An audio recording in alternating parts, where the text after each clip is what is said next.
Hello believers, welcome to believers academy. 2024 సంబంధించి current affairs పైన మనం గ్రాండ్ టెస్ట్లు అయితే నిర్వహించడం అయితే జరుగుతుంది. సో ఈరోజు గ్రాండ్ టెస్ట్ 4లో భాగంగా మోస్ట్ ఇంపార్టెంట్ ఒక 40 క్వశ్చన్స్ని అయితే డిస్కస్ చేద్దాం. సో జనవరి నుంచి ఇప్పుడు మే వరకు సంబంధించిన కొన్ని ఇంపార్టెంట్ క్వశ్చన్స్ అయితే ఈ టాపిక్లో ఈ క్లాసెస్లో అయితే ఉండడం జరుగుతుంది. సో ఇదివరకు జనవరి ఫిబ్రవరికి సంబంధించి detailed current affairs with topics అన్ని టాపిక్స్ కవర్ అయ్యేటట్టు సైన్స్ అండ్ టెక్నాలజీ, స్పోర్ట్స్, అలాగే అవార్డ్స్ కానీ, వార్తల్లో వ్యక్తులు, జాతీయం, అంతర్జాతీయం, ఇలా ప్రతి టాపిక్ మీద డీటెయిల్డ్గా కంటెంట్ అయితే ప్రిపేర్ చేసి ఛానల్లో వీడియోస్ పెట్టడం జరిగింది. ఎవరైనా చూడని వాళ్ళు ఉంటే డిస్క్రిప్షన్లో లింక్ ఉంది, ఖచ్చితంగా చూడండి. రాబోయే డిఎస్సి ఎగ్జామ్ కానీ, హెచ్డబ్ల్యూ ఎగ్జామ్ కానీ ప్రతి ఎగ్జామ్లో 95% స్కోర్ అయ్యేలా మన బిలీవర్స్ అకాడమీ తరపున కరెంట్ అఫైర్స్ అయితే రెగ్యులర్ క్లాసెస్ ఉంటాయి. రెగ్యులర్గా ఫాలో అవ్వండి, 100% అయితే స్కోర్ చేసుకోవచ్చు. సో ఈరోజు క్లాస్లోకి అయితే వెళ్దాం. సో ఫస్ట్ క్వశ్చన్ ఈరోజు గ్రాండ్ టెస్ట్లో మనం చూసుకుంటే, సో ఇదివరకు గ్రాండ్ టెస్ట్లు చూడని వాళ్ళు 3 ఉన్నాయి, ఒకసారి చూసేయండి. అవి కూడా 100% అందులో నుంచి చాలా క్వశ్చన్లు వచ్చే ఆస్కారం అయితే ఎక్కువగా ఉంది. సో ఈరోజు ఫస్ట్ క్వశ్చన్ అయితే ఒకసారి చూసుకోండి. ఇటీవల కొత్తగా ఆర్థిక వ్యవస్థను గాడిలో పెట్టడానికి బంగారం ఆధారిత డబ్బు అయిన జిగ్ను ప్రవేశపెట్టిన దేశం ఏది? Congo, Zimbabwe, Kenya. So answer is Zimbabwe. Zimbabwe దేశం మనకు జిగ్ని ప్రవేశపెట్టింది. సో ఇది Zimbabwe is correct. Next second ఇది, ఇటీవల ఏ దేశం తన మొట్టమొదటి మహిళా ప్రధానిగా జుడిత్ సుమిన్వా తులుకాను ఎన్నుకుంది? అంటే ఆ దేశంలో ఫస్ట్ టైము ప్రధానికి ఒక మహిళను ఎన్నుకున్నారు. ఆ దేశం వచ్చేసి కాంగో అనేది చూసుకోవచ్చు మీరు. నెక్స్ట్ థర్డ్ది, క్రిస్టలీనా జార్జివా ఇటీవల తిరిగి ఏ సంస్థకు మేనేజింగ్ డైరెక్టర్గా ఎంపికయ్యారు? అంటే ఇంతకుముందు కూడా ఈమెనే ఉండే, మళ్ళీ తిరిగి ఎంపికయ్యారు. So the answer is International Monetary Fund. B is correct answer. So Kristalina Georgieva వ్యక్తి ఈమె మళ్ళీ ఐఎంఎఫ్కి మేనేజింగ్ డైరెక్టర్గా ఎంపికయ్యారు. నెక్స్ట్ ఫోర్త్ది, మెనింజైటిస్ వ్యాక్సిన్ M5CV అంటారు. దీనిని అందుబాటులోకి తెచ్చిన తొలి దేశం, అంటే ఈ వ్యాధికి మెనింజైటిస్ వ్యాధికి మొట్టమొదటిసారిగా వ్యాక్సిన్ అందుబాటులోకి తెచ్చింది ఆ దేశం వచ్చేసి మీరు ఇందులో చూసుకుంటే నైజీరియా అనేది కరెక్ట్ ఆన్సర్ అయితే అవుతుంది. నెక్స్ట్ ఫిఫ్త్ది, భారతదేశ మొట్టమొదటి AI ఆధారిత చిత్రం ఏది? So answer is Aira. Aira అనేది మనం చూసుకోవచ్చు. సో ఇది కరెక్ట్ ఆన్సర్ అయితే అవుతుంది. ఈ మధ్య ఏఐకి సంబంధించిన క్వశ్చన్లు అయితే చాలా కరెంట్ అఫైర్స్లో ఉంటున్నాయి. 100% ప్రతి కాంపిటేటివ్ ఎగ్జామ్లో ఈ ఏఐ పైన క్వశ్చన్లు అయితే రావచ్చు. చాలా క్వశ్చన్లు ఏఐ మీద రాబోతున్నాయి. కరెంట్ అఫైర్స్ కూడా ప్రీవియస్ క్లాసెస్లో ఏఐకి సంబంధించిన సాఫ్ట్వేర్ ఇంజనీర్, భారత సాఫ్ట్వేర్ ఇంజనీర్ మొదటి ఏఐ ఏది? దేవిక అని, అలాగే ప్రపంచంలో మొట్టమొదటి డెవిన్ అని. సో ఈ విధంగా ప్రతి దానిలో నేను డిస్కస్ చేశాను. ప్రీవియస్ క్లాసెస్ కూడా ఖచ్చితంగా వినండి. టాప్ 50, టాప్ 35, టాప్ 40 అని 3 క్లాసెస్ ఉన్నాయి. 100% అవి చూడాలి. నెక్స్ట్ సిక్స్త్ది, జిఐ ట్యాక్ సంబంధించి సరైన జత. సో దీన్ని చేయాలనుకుంటే ఒకటే క్వశ్చన్ చేయొచ్చు, కానీ 3 ఒకటే దగ్గర కవర్ అవుతాయని ఈ విధంగా తయారు చేయడం జరిగింది. మళ్ళీ ఎగ్జామ్స్లో కూడా ఇటువంటి క్వశ్చన్లే, సరైన జతలు ఏవి అని ఒక 3-4 స్టేట్మెంట్లు ఇచ్చి ఈ విధంగా అడుగుతున్నాడని ఈ టైప్ ఆఫ్ క్వశ్చన్స్ కూడా ఉండాలని తయారు చేయడం జరిగింది. ఒకసారి చూడండి. తిరంగా బర్ఫీ అనే GI tag Varanasi, correct answer. Dhalua Murti metal casting craft అనేది వారణాసి, కరెక్ట్ ఆన్సర్. సితార్లు తన్పురా అనేది మహారాష్ట్రలోని మిరాజ్ అనే ప్రాంతంలో. సో ఇది కూడా కరెక్ట్. సో ఇక్కడ 3 కూడా జిఐ ట్యాగ్లు కరెక్టే. సో చూసుకోండి ఇది. నెక్స్ట్ సెవెంత్ది, భారత్లో తొలిసారిగా ఏ క్రీడా మైదానంలో క్రికెట్ యొక్క తొలి హైబ్రిడ్ పిచ్ని ఏర్పాటు చేయనున్నారు? So answer is Dharamshala. మొట్టమొదటిసారిగా క్రికెట్లో ఆ పిచ్చెస్ ఉంటాయి కదా, అందులో హైబ్రిడ్ పిచ్ని అయితే ఈ ధర్మశాలలో వాడబోతున్నారు. So A is correct. Himachal ప్రదేశ్లో ఉంటుంది అది. నెక్స్ట్ ఎయిత్ది, క్రింది వాటిలో సరైనది ఏది? ఇటువంటి క్వశ్చన్లు ఎక్కువ అడుగుతున్నాడు మన ప్రిలిమ్స్లో కూడా. సో చూసుకోండి ఇందులో ఏ ఆప్షన్. లక్షద్వీప్ కవరత్తిలో తొలిసారిగా బ్రాంచ్ ప్రారంభించిన ప్రైవేట్ బ్యాంక్ ఏది అంటే హెచ్డిఎఫ్సి. సో ఇది కరెక్ట్ ఆన్సర్. సో ఈ హెచ్డిఎఫ్సికి లైఫ్ చైర్మన్గా హెచ్డిఎఫ్సి లైఫ్ అనేది ఉంటుంది హెచ్డిఎఫ్సిలో, దానికి చైర్మన్గా కేకే మిస్త్రీ నియామకమయ్యారు. సో ఇది కూడా కరెక్టే, 2 కూడా కరెక్టే, బోత్ కరెక్ట్.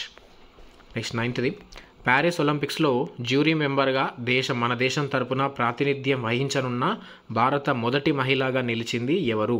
అంటే ఒక ఒలింపిక్స్లో జ్యూరీకి మెంబర్గా మొట్టమొదటిసారిగా మన దేశం నుంచి ఒక వ్యక్తి నియామకమయ్యారు. మొదటి మహిళగా చరిత్ర సృష్టించబోతుండ్రు. ఎవరు అని అంటే ఆమె పేరు బిల్కిస్ మీర్ అనే వ్యక్తి. ఒకసారి చూసుకోండి, ఇది బిల్కిస్ మీర్ అనే వ్యక్తి. ఈమె మొట్టమొదటిసారిగా జ్యూరీ మెంబర్గా అయితే సెలెక్ట్ అవ్వడం అయితే జరిగింది. సో నెక్స్ట్ 10థది, క్రింది వాటిలో సరైనది. ఇది చాలా ఇంపార్టెంట్, ఒకసారి చూసుకోండి సైన్స్ అండ్ టెక్నాలజీకి సంబంధించి. సో ఫస్ట్ది ఏ ఆప్షన్ చూడండి స్టేట్మెంట్. సో చాలా క్వశ్చన్స్ ఇవన్నీ వివిధ రకాలైన సోర్సెస్ నుంచి తీసుకున్న క్వశ్చన్స్ ఇవి. మీకు ఎగ్జామ్ పాయింట్ ఆఫ్ వ్యూలో ఏ విధంగా అడుగుతున్నాడో అదే విధంగా ఇట్లా స్టేట్మెంట్ల వైజ్గా తయారు చేసుకొని మరి మీకు ఎగ్జామ్లో కరెక్ట్ యూజ్ అయ్యేటట్టు చాలా తక్కువ టైంలో తక్కువ క్వశ్చన్సే ప్రిపేర్ చేసి ఎక్కువ కంటెంట్ అయితే అందిస్తున్నాం. ఎఫర్ట్ ఖచ్చితంగా ఉన్నట్లయితే ఇప్పుడే కింద సబ్స్క్రైబ్ అనే ఆప్షన్ ఉంటే దాన్ని అయితే డౌన్లోడ్ చేసుకోండి. రెగ్యులర్గా అయితే కంటెంట్ మీకు అందిస్తుంది. సో ఏ చూడండి స్టేట్మెంటు, అగ్ని ప్రైమ్ ప్రయోగాన్ని ఇటీవల డిఆర్డిఓ ఎస్ఎఫ్సి నిర్వహించాయి. So correct. ఒడిషాలోని ఏపీజే అబ్దుల్ కలాం ద్వీపంలో ఈ ప్రయోగం జరిగింది. సో ఇది కూడా కరెక్ట్, ఒడిషా తీరంలో ఉంటుంది. సో ఇది medium range ballistic mission. So correct, ఇది కూడా 1000 నుంచి 2000 కిలోమీటర్ల లక్ష్య శ్రేణితోటి అగ్ని ప్రైమ్ ఉంటుంది. సో కరెక్ట్, ఈ 3 కూడా కరెక్ట్, ఏబిసి 3 కూడా సరైనవి. 100% అడిగే క్వశ్చన్ ఇది అగ్ని ప్రైమ్ గురించి. మొన్న మనకు అగ్ని 5 రాకెట్ గురించి ప్రిలిమ్స్లో అడిగాడు. సో ఇది ఖచ్చితంగా అడగవచ్చు. సో మంచిగా చదవండి ఇది. నెక్స్ట్ 11, రక్షణ మంత్రిత్వ శాఖ ఆధ్వర్యంలో 2024 ఏప్రిల్ 8న న్యూఢిల్లీలో ఏ పేరుతో తొలి త్రివిధ దళాల సదస్సు జరిగింది? సో ఇక్కడ క్వశ్చన్లోనే ఆన్సర్స్ కూడా ప్రిపేర్ చేశాను. 2024 ఏప్రిల్ 8న జరిగింది త్రివిధ దళాల సదస్సు. సో ఎక్కడ జరిగింది? న్యూఢిల్లీలో జరిగింది. సో ఇందులో ఎన్ని క్వశ్చన్స్ వెళ్తాయి చూడండి, క్వశ్చన్లోనే ఆన్సర్స్ కూడా ఉన్నాయి. సో మరి సదస్సు పేరు ఏంది అని అంటే పరివర్తన్ చింతన్. సో పరివర్తన్ చింతన్ అనే పేరుతోటి త్రివిధ దళాల సదస్సు మొట్టమొదటిసారిగా జరిగింది 2024 ఏప్రిల్ 8న న్యూఢిల్లీలో. త్రివిధ దళాలు అంటే మనకు తెలుసు, army, navy, air force. So ఇది 11th. నెక్స్ట్ 12th, సముద్ర సంసిద్ధతను పరిష్కరించడానికి ఇటీవల భారత నావికాదళం నిర్వహించిన మెగా ఎక్సర్సైజ్ ఏది? ఆర్మీ ఎక్సర్సైజ్ చాలా అడుగుతాడు ఎగ్జామ్స్లలో. సో దాదాపు చాలా కవర్ చేస్తున్నాను ఈ గ్రాండ్ టెస్ట్లలో. ప్రీవియస్ గ్రాండ్ టెస్ట్లలో కూడా 3 కూడా క్వశ్చన్స్ అయితే ఉన్నాయి. ఒకసారి గ్రాండ్ టెస్ట్లు కూడా కొత్తగా ఇప్పుడు మన ఈ కంటెంట్ చూస్తున్న వాళ్ళు అవి ఖచ్చితంగా చూడండి. అవి మిస్ అయితే చాలా స్కోర్ అయితే మిస్ అవ్వచ్చు మీరు. వెంటనే అవి కూడా చూడండి, డిస్క్రిప్షన్లో లింక్స్ ఉన్నాయి.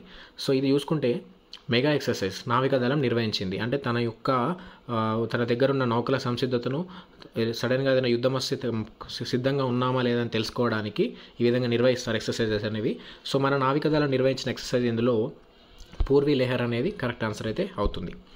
నెక్స్ట్ 13, ఇటీవల ప్రపంచంలోనే అత్యంత శక్తివంతమైన లేజర్ని ఆవిష్కరించిన దేశం వచ్చేసి, సో ఇంపార్టెంట్, రొమేనియా ఇటీవల అత్యంత శక్తివంతమైన లేజర్ని అయితే ఆవిష్కరించింది.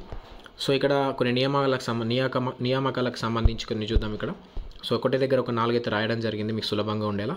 సో ఇక్కడ అసోచామ్ అధ్యక్షుడిగా సంజయ్ నాయర్ నియామకమయ్యాడు. అంటే ఇక్కడ మనకు ఇండస్ట్రీస్ కామర్స్కి సంబంధించి అధ్యక్షుడిగా అయిన సంజయ్ నాయర్ కరెక్ట్ ఆన్సర్. అలాగే press information bureau principal director జనరల్గా షెఫాలి శరణ్ రైట్ ఆన్సర్. అలాగే నావల్ స్టాఫ్ తదుపరి చీఫ్గా నియామకమైంది దినేష్ కుమార్ త్రిపాఠి. అలాగే ఎన్ఎస్జీ డైరెక్టర్ జనరల్గా నలిన్ ప్రభాత్. సో ఇక్కడ 4 కూడా కరెక్టే. సో ఇక్కడ ఒకటి క్వశ్చన్లో మీకు 4 కవర్ అయిపోయినాయి కరెంట్ అఫైర్స్ చూసుకోండి. నేను ఇక్కడ టాప్ 40 అనే చెప్పినా కానీ మీకు ఇందులో దాదాపు 100 to 150 క్వశ్చన్స్ అయితే ఇందులో కవర్ అవుతాయి. సో టైం ఎక్కువ వేస్ట్ కాకుండా పర్ఫెక్ట్ ప్రిపరేషన్ అనేది మన కంటెంట్ ద్వారా అయితే మీకు ఉంటుంది, రెగ్యులర్గా ఫాలో అవ్వాలి. నెక్స్ట్ 15, క్రింది వాటిలో సరైనది పుస్తకాల రచయితలకు సంబంధించి చూడండి. The idea of democracy Sam Pitroda right answer. Just a mercenary అనేది దువ్వూరి సుబ్బారావు, ప్రీవియస్ మనకు RBI governor. India's nuclear titans Soumya Awasthi. So ఈ 3 కూడా కరెక్టే, ఏబీసీ కరెక్ట్. నెక్స్ట్ 16, సో ఇందులో కూడా క్రింది వాటిలో సరైనవి దినోత్సవాలకు సంబంధించి చూడండి. ఇక్కడ వారోత్సవాలు చాలా జరిగాయి, అవన్నీ ఒకటి దగ్గర రాశాను. జాతీయ సముద్ర వారోత్సవాలు మార్చి 29 నుంచి April 5. So this is correct. అంధత్వ నివారణ వారోత్సవాలు ఏప్రిల్ 1 నుంచి April 7. This is also correct. World Immunization Week April 24 to April 30. This is also correct. ఇక్కడ 3 కూడా కరెక్టే, ఏబీసీ కూడా మొత్తం కూడా కరెక్టే. సో చూసుకోండి, వారోత్సవాలు ఇంపార్టెంట్ ఇది. నెక్స్ట్ 17, సో కొన్ని ఇంపార్టెంట్ ఇండెక్సెస్ చూద్దాం. కరప్షన్ పర్సెప్షన్ అవినీతి అవగాహన సూచి 2023లో భారత్ యొక్క ర్యాంక్ వచ్చేసి 93 ర్యాంక్లో భారత్ అయితే ఉంది. నెక్స్ట్ 18, క్లైమేట్ చేంజ్ పర్ఫార్మెన్స్ 2023లో భారత్ యొక్క ర్యాంక్ వచ్చేసి 7 అనేది అయితే మీరు చూసుకోవచ్చు. నెక్స్ట్ 19 చూడండి. గ్లోబల్ హంగర్ ఇండెక్స్ 2023లో భారత్ యొక్క ర్యాంక్ వచ్చేసి మీరు ఇందులో చూసుకుంటే option A is correct, 111. So 111 Bharat యొక్క ర్యాంక్ అయితే మీరు చూసుకోవచ్చు. నెక్స్ట్ 20th క్వశ్చన్ వచ్చేసి చూడండి. వరల్డ్ ప్రెస్ ఫ్రీడమ్ ఇండెక్స్లలో భారత్ ఏ స్థానంలో ఉంది అంటే మొదటి స్థానంలో. వరల్డ్ ప్రెస్ ఫ్రీడమ్ ఇండెక్స్లో మొదటి స్థానంలో నార్వే ఉంది. మరి భారత్ వచ్చేసి 159 ప్లేస్లో ఉంటుంది, చూసుకోండి ఇది. నెక్స్ట్ 21, ఆపరేషన్ ఐరన్ ఫీల్డ్ పేరుతో ఇటీవల ఏ దేశం ఇరాన్ మీద దాడి చేసింది? సో ఇక్కడ 2 క్వశ్చన్లు దానికి సంబంధించినాయి. ఆపరేషన్ ఐరన్ ఫీల్డ్ అనే పేరుతోటి ఇజ్రాయెల్ ఇరాన్ మీద దాడి చేసింది. అలాగే ఆపరేషన్ ట్రూ ప్రామిస్ అనే దాంతో ఇరాన్ అనేది ఇజ్రాయెల్ మీద దాడి చేసింది. ఫస్ట్ ఆపరేషన్ ట్రూ ప్రామిస్ అనే పేరుతోటి ఇరాన్ ఇజ్రాయెల్ మీద ఆకస్మికంగా దాడులు చేస్తే దానికి ప్రతీకారంగా ఆపరేషన్ ఐరన్ ఫీల్డ్ అనే పేరుతోటి ఇజ్రాయెల్ మళ్ళీ ఇరాన్ మీద ప్రతీకార దాడి అయితే చేస్తుంది. సో ఇవి రిలేటెడ్ క్వశ్చన్స్ 2. నెక్స్ట్ 23, భారత్ జీపీటీని అభివృద్ధి చేస్తున్న సంస్థ అంటే చాట్ జీపీటీకి పోటీగా భారత్ జీపీటీని తయారు చేస్తున్నారు. సో ఇక్కడ వీటిని తయారు చేస్తుంది రిలయన్స్ జియో అండ్ ఐఐటి బాంబే. ఇవి రెండు కూడా కరెక్ట్ ఆన్సర్. నెక్స్ట్ 24 ప్యారిస్లో 2024 జూలై 26 నుంచి ఆగస్టు 11 వరకు ఒలింపిక్స్ అయితే జరగబోతున్నాయి. సో ఇందులో ఈ ఒలింపిక్స్లో తొలిసారిగా ప్రవేశపెడుతున్న కొత్త క్రీడ ఏది అని అంటే బ్రేకింగ్. సో బ్రేకింగ్ అనేది అయితే చూసుకోవచ్చు. మనకు ఇంతకుముందు జపాన్ ఒలింపిక్స్, టోక్యో ఒలింపిక్స్లో కొత్తగా ఒక క్రీడను ప్రవేశపెట్టారు. అదేందో మీకు తెలిస్తే కామెంట్ చేయండి. సో దాన్ని మళ్ళీ ఈ ప్యారిస్లో అయితే కొనసాగిస్తలేరు, దాన్ని క్యాన్సిల్ చేసేసిండ్రు. ఆ గేమ్ ఏదో మీకు తెలిసి ఉంటే కామెంట్ చేయండి. సో మరి స్కేట్ బోర్డింగ్, సర్ఫింగ్ అనేది మళ్ళీ ఎంట్రీ ఇచ్చాయన్నమాట. ఇంతకుముందు ఉండే కానీ క్యాన్సిల్ చేశారు, మళ్ళీ ఇప్పుడు ఇవి రెండు ఎంట్రీ అయితే వచ్చాయి. సో ఇప్పుడైతే బ్రేకింగ్ అయితే కొత్తగా ప్రవేశపెడుతున్నారు. బ్రేకింగ్ అంటే ఇది ఎలా అంటే మనకు సాంగ్స్ పెట్టి దానికి సంబంధించి నృత్య ప్రదర్శన లాంటిది అన్నట్టు ఈ గేమ్, అది బ్రేకింగ్. నెక్స్ట్ 25 ఇటీవల నాటో 75వ వార్షికోత్సవం ఎక్కడ జరిగింది? సో ఆన్సర్ ఇస్ బ్రసెల్స్లోనే హెడ్ క్వార్టర్ ఉంటుంది నాటోది. ఇటీవల స్వీడన్ 32వ దేశంగా అయితే అందులో సభ్యత్వం అయితే తీసుకుంది. దానికి సంబంధించి ప్రీవియస్ గ్రాండ్ టెస్ట్లో మనం డీటెయిల్గా డిస్కస్ చేసాం. Next 26 important. Order of the Druk గ్యాల్పోని ఇటీవల నరేంద్ర మోడీకి అందించారు. అయితే ఇది ఏ దేశ అత్యున్నత పురస్కారం అని అంటే ఆన్సర్ వచ్చేసి భూటాన్ యొక్క అత్యున్నత పురస్కారం ఇది. ఆర్డర్ ఆఫ్ ది డ్రూక్ గ్యాల్పో అనేది భూటాన్ యొక్క అత్యున్నత పురస్కారం. నెక్స్ట్ 27 భారత్ తన మొట్టమొదటిసారిగా వాణిజ్య ముడి చమురు వ్యూహాత్మక నిల్వ కేంద్రాలు ఏర్పాటు చేసుకుంటుంది. అయితే వాటిలో సరైనవి ఏవి అంటే చూసుకోండి ఇక్కడ. అయితే ఎప్పుడైనా మనకు చమురుకు సంబంధించి కొరత ఏర్పడ్డప్పుడు వీటి నుంచి ఉపయోగించుకోవచ్చని ఈ విధంగా నిల్వ కేంద్రాలు అయితే ఏర్పాటు చేసుకుంటుంది. సో అందులో మొదటి దశలో 3 ప్లేస్లలో అయితే నిల్వ ప్లేస్లలో అయితే ఉంచుకుంది. అవి ఏంటనంటే ఈ 3 కూడా కరెక్టే. వైజాగ్లో 1.33 మిలియన్ టన్నులతోటి, మంగళూరులో 1.5 మిలియన్ టన్స్, పాడూరులో 2.5 మిలియన్ టన్స్ తోటి నిల్వ కేంద్రాలు అయితే ఏర్పాటు చేసుకుంటుంది ఫస్ట్ టైము. సో ఇక్కడ ఏబీసీ 3 కూడా కరెక్ట్. నెక్స్ట్ 28 క్రింది వాటిలో సరైనది ఒకసారి చూడండి, ఇది ఇంపార్టెంట్. అంటార్కిటికాలో భారత మొదటి పోస్ట్ ఆఫీస్ 1984లో దక్షిణ గంగోత్రిలో ఏర్పాటు చేశారు. Right answer. ఇటీవల 2వ పోస్ట్ ఆఫీస్ బ్రాంచ్ MH1718 అనే పేరుతో ఏర్పాటు చేశారు. This is also correct. C భారత శాశ్వత పరిశోధన స్థానాలు అంటార్కిటికాలో 1989లో మైత్రి పేరుతో ఏర్పాటు చేశారు. 2012లో భారతితోటి ఏర్పాటు చేశారు. సో ఇక్కడ 3 కూడా కరెక్టే, ABC correct answer. Next 29 Telangana high court నూతన భవన నిర్మాణానికి ఇటీవల ఎక్కడ శంకుస్థాపన చేశారు అంటే హైకోర్టుకి నూతన భవనం కడుతున్నారు దాదాపు 100 కోట్లతోటి. అది ఎక్కడ అంటే బుద్వేల్లో రంగారెడ్డి జిల్లా బుద్వేల్లో అయితే ఏర్పాటు చేయబోతున్నారు. సో ఇక్కడ రాజేంద్ర నగర్ అనేది కూడా కరెక్టే, కానీ రాజేంద్ర నగర్ మండలంలోని బుద్వేల్ అనే గ్రామంలో అయితే కడుతున్నారు. సో ఇక్కడ రెండింటిని కూడా మీరు సరిగానే గమనించవచ్చు. రాజేంద్ర నగర్ ఇచ్చి బుద్వేల్ ఇస్తే బుద్వేలే పెట్టాలి, వట్టి రాజేంద్ర నగర్ ఇస్తే రాజేంద్ర నగర్ కూడా పెట్టచ్చు. నెక్స్ట్ 30 ఒకే భౌగోళిక ప్రాంతం నుంచి అత్యధిక జిఐ ట్యాగులు కలిగి ఉన్న ప్రాంతం ఏది అని అంటే ఇందులో అంటే ఒకటే ప్రాంతం నుంచి ఎక్కువ జిఐ ట్యాగ్స్ వచ్చాయి, దాదాపు 30 వరకు. అది ఏది అని అంటే వారణాసి. సో చూసుకోవచ్చు. మరి భారతదేశంలో ఇప్పటివరకు అత్యధిక జిఐ ట్యాగులు కలిగి ఉన్న రాష్ట్రం ఏది అని మీకు క్వశ్చన్ వేస్తే ఆన్సర్ ఏమి ఇస్తారో ఒకసారి కామెంట్ చేయండి. ఇంతకుముందు అయితే తమిళనాడు ఉండే, సో తమిళనాడు రికార్డ్ని అయితే బ్రేక్ చేసింది ఒక రాష్ట్రం, అదేంటో ఒకసారి కామెంట్ చేయండి. నెక్స్ట్ 31 క్రింది వాటిలో సరైంది. సో ఇక్కడ 3 ఉంటాయి. సో ఇక్కడ ఏఐకి సంబంధించి ఇంపార్టెంట్ ఇవి. భారతదేశ తొలి ఏఐ టీచర్ ఐరిస్, కరెక్టేనా? Yes correct. తొలి ఏఐ స్కూలు శాంతిగిరి విద్యాభవన్ తిరువనంతపురంలో ఏర్పాటు చేశారు. This is also correct. తొలి ఐఐటి హైదరాబాద్ అనేది చూసుకోవచ్చు, ఇది బీటెక్ సంబంధించి ఐఐటి హైదరాబాద్లో ఏఐని అయితే యూజ్ చేసుకున్నారు. సో ఇక్కడ 3 కూడా కరెక్టే, ఏబీసీ 3 కరెక్ట్. నెక్స్ట్ 32 గగన్యాన్ మిషన్కి ఎంపికైన 4 వ్యోములు సరి అయింది. సో ప్రీవియస్ క్లాస్లోనే గ్రాండ్ టెస్ట్లో డిస్కస్ చేసాం. సో గగన్యాన్కి ప్రతిష్టాత్మకంగా మానవ సహిత యాత్రని మనకు ఇస్రో అయితే చేపట్టబోతుంది. ఈ గగన్యానికి 4 ఎంపిక చేశారు. అందులో మరి 4 కరెక్ట్ అని అంటే ఎస్ 4 కూడా కరెక్టే. ప్రశాంత్ బాలకృష్ణన్ నాయర్, అజిత్ కృష్ణన్, అంగద్ ప్రతాప్, శుభాన్ శుక్లా వీళ్ళు 4 కూడా ఎంపికయ్యారు. గగన్యానికి వీళ్ళు వెళ్ళబోతున్నారు అన్నమాట. సో ఇది కరెక్ట్ ఆన్సర్ అయితే చూడవచ్చు. వీళ్ళంతా ఇండియన్ ఎయిర్ ఫోర్స్ సంబంధించిన వాళ్ళు, డిఫెన్స్ అకాడమీకి సంబంధించిన వాళ్ళు వీళ్ళంతా. నెక్స్ట్ 33 కింది వాటిలో సరైంది. సో ఇండెక్స్ సంబంధించి చూద్దాం. గ్లోబల్ యూనికాన్ ఇండెక్స్ 2024కి సంబంధించి India rank 3rd, right answer. World Happiness Index 2024లో India rank 126, correct answer. So 2 కూడా కరెక్టే. సో ఇది వరల్డ్ హ్యాపీనెస్ ఇండెక్స్ అనేది మార్చి 20 నాడు అయితే రిలీజ్ చేశారు. వరల్డ్ హ్యాపీనెస్ డే మార్చి 20 అనేది వరల్డ్ హ్యాపీనెస్ డే. సో అప్పుడు మనకు ఇది ఇండెక్స్ ఇస్తే ఇండియా ర్యాంక్ అనేది 126. 34 ప్రపంచంలో అత్యంత కాలుష్యంతో నిండిన మెట్రోపాలిటన్ ప్రాంతంగా ఇటీవల నిలిచిన ప్రాంతం ఏది అంటే ఇందులో బీహార్లోని బేగూసరాయ్ అనే ప్రాంతం. సో ఇక్కడ మెట్రోపాలిటన్లో ఇది కాలుష్యంతో నిండి ఉందనేసి మనకు రిపోర్ట్ వచ్చింది.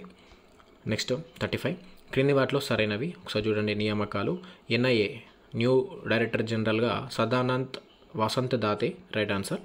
NDRF న్యూ డైరెక్టర్ జనరల్గా పీయూష్ ఆనంద్ కరెక్ట్. తెలంగాణకి నూతన గవర్నర్గా CP రాధాకృష్ణన్ గారు కరెక్ట్ ఆన్సర్. సో ABC 3 కూడా కరెక్టే. నెక్స్ట్ 36 పోఖారా నగరాన్ని చూసుకోండి ఒకసారి. ఇది పోఖారా నగరాన్ని ఇటీవల ఏ దేశం తమ పర్యాటక రాజధానిగా ప్రకటించుకుంది అని అంటే నేపాల్ ఇస్ కరెక్ట్. నేపాల్ తన దేశంలో గల పోఖారా నగరాన్ని ఇటీవల తమ పర్యాటక రాజధానిగా అయితే ప్రకటించుకుంది. నెక్స్ట్ 37 క్రింద వాటిలో సరైనది చూడండి. ప్రపంచ ఆరోగ్య దినోత్సవం ఏప్రిల్ 7 నాడు అయితే జరుపుకుంటారు. So correct ఆన్సరే. 2024 దీని యొక్క theme my health my right answer. WHO అనేది మనకు 1948 ఏప్రిల్ 7 నాడు అయితే ఏర్పాటైంది. అందుకే ఈ ఏప్రిల్ 7 నాడు మనకు ప్రపంచ ఆరోగ్య దినోత్సవంగా జరుపుకుంటారు. సో 3 కూడా కరెక్ట్. ABC right answer. మరి WHO యొక్క ప్రధాన కార్యాలయం ఎక్కడ ఉంది కామెంట్ రూపంలో తెలియజేయండి. నెక్స్ట్ 38 ఇటీవల ఆపరేషన్ ఇంద్రావతి పేరుతో ఏ దేశం నుంచి భారత్ తన పౌరులను స్వదేశానికి తీసుకువచ్చింది అని అంటే హైతీలో మిలిటెంట్ల దాడులు ఎక్కువయ్యాయి. అందుకని ఆపరేషన్ ఇంద్రావతి చేసి అక్కడున్న పౌరుల్ని సేఫ్గా మన దేశానికి అయితే భారత్ తీసుకువచ్చింది. 39 మనకు కొంచెం మిలిటరీ ఎక్సర్సైజ్ గురించి ఇవి ఇక్కడ చూడండి. ఎక్స్ టైగర్ ట్రాంఫ్ 24 అనేది ఇండియా USA మధ్య జరిగే ఎక్సర్సైజ్ రైట్ ఆన్సర్. లామిటియే 24 అనేది ఇండియా సైచెలస్ మధ్య జరుగుతుంది right answer. Steadfast defender 24 అనేది నాటో చేపట్టింది ఎక్సర్సైజ్. ఈ 3 కూడా కరెక్టే. ABC is correct. Next 40 tri service exercise Bharat Shakti ఇటీవల ఇక్కడ నిర్వహించబడింది అంటే త్రివిధ దళాలకు సంబంధించి ఇది ఎక్సర్సైజ్ భారత్ శక్తి పేరుతో నిర్వహించారు. ఇది ఎక్కడ జరిగిందంటే రాజస్థాన్లోని జైసల్మీర్లో అయితే జరిగింది. సో ఇదండి ఈరోజు గ్రాండ్ టెస్ట్ 4లో భాగంగా ఇంపార్టెంట్ 40 బిట్స్ అయితే కవర్ చేసాం. 100% మీకు యూస్ఫుల్గా ఉపయోగకరంగా మీ ప్రిపరేషన్కి అనిపించిందని అయితే అనుకుంటే ఇప్పుడైతే సబ్స్క్రైబ్ చేసుకోండి. అలాగే మనం జనవరికి ఫిబ్రవరికి సంబంధించి కరెంట్ అఫైర్స్ కవర్ చేసాం జరిగింది. దాదాపు టాప్ 75 టాప్ 60లో భాగంగా ఒకసారి ఆ పీడిఎఫ్లు మీకు చూపిస్తాను. కరెంట్ అఫైర్స్ జనవరికి సంబంధించి 2024ది ఇందులో టాప్ 60లో క్వశ్చన్స్ ఉంటాయి. సో మొత్తం డీటెయిల్గా కవర్ చేయడం జరిగింది. సో ఇది జనవరికి సంబంధించి. అలాగే ఫిబ్రవరి చూసుకుంటే సో ఇది ఫిబ్రవరికి సంబంధించి టాప్ 75 తోటి ఉంటుంది. ఇది ఇక్కడ చూసుకుంటే 75 క్వశ్చన్లు అయితే ఇందులో ఉండడం అయితే జరుగుతుంది. డీటెయిల్గా అయితే రాయడం జరిగింది. ఎవ్రీ పాయింట్ అనేది విత్ దినోత్సవాలు కూడా ఉంటాయి చివరిలో. సో ఈ PDF అలాగే జనవరికి సంబంధించి PDFs అలాగే 2023కి సంబంధించి రౌండప్ కూడా మనం చూద్దాం. సో ఇది 2023 రౌండప్. ఇందులో దాదాపు 104 పేజీలతో అయితే ఉంటుంది. DSCకి అన్ని ఎగ్జామ్స్కి అయితే ఉపయోగకరంగా ఉంటుంది. సో ఇందులో ఫస్ట్ క్వశ్చన్ మన గ్రూప్ 1 ప్రిలిమ్స్లో రాయడం జరిగింది. COP 26 అనేది గ్లాస్గో. సో ఈ PDFs అన్ని మనం పొందాలి అనుకుంటే జస్ట్ మీరు చూస్తున్న వీడియో కింద సబ్స్క్రైబ్ అనే ఆప్షన్ కనిపిస్తుంది. సో దాన్ని క్లిక్ చేయండి. ఇక్కడ మీరు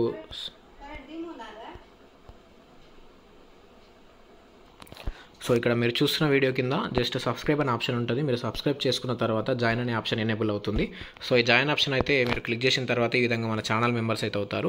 వన్స్ ఛానల్ మెంబర్స్ అయిపోతే మీకు అయితే PDFs అయితే అందించడం జరుగుతుంది. సో జాయిన్ అనే ఆప్షన్ క్లిక్ చేసిన తర్వాత ఈ విధంగా 59 రూపీస్ తోటి మీరు మంత్లీ జాయిన్ అవ్వాలి.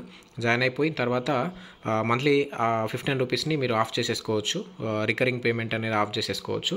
సో దాని తర్వాత మీ మెయిల్కి అయితే PDFs అనేది అయితే పంపించడం అయితే జరుగుతుంది. సో డిస్క్రిప్షన్లో టెలిగ్రామ్ లింక్ కూడా ఉంది. అందులో కూడా జాయిన్ అవ్వండి. అందులో ఇంకా మోస్ట్ ఇంపార్టెంట్ ఇంకా మిగతా PDFs కూడా అందులో ఉంచడం అయితే జరుగుతుంది. సో వెంటనే జాయిన్ అవ్వండి. సో ఇది కంటెంట్ కనుక మనకు ఛానల్ సంబంధించి కంటెంట్ మీకు రెగ్యులర్గా నచ్చినట్టు అనిపిస్తే ఇప్పుడే సబ్స్క్రైబ్ చేసుకోండి. So thank you. This is Kranthi Uppu, believers academy. జై హింద్.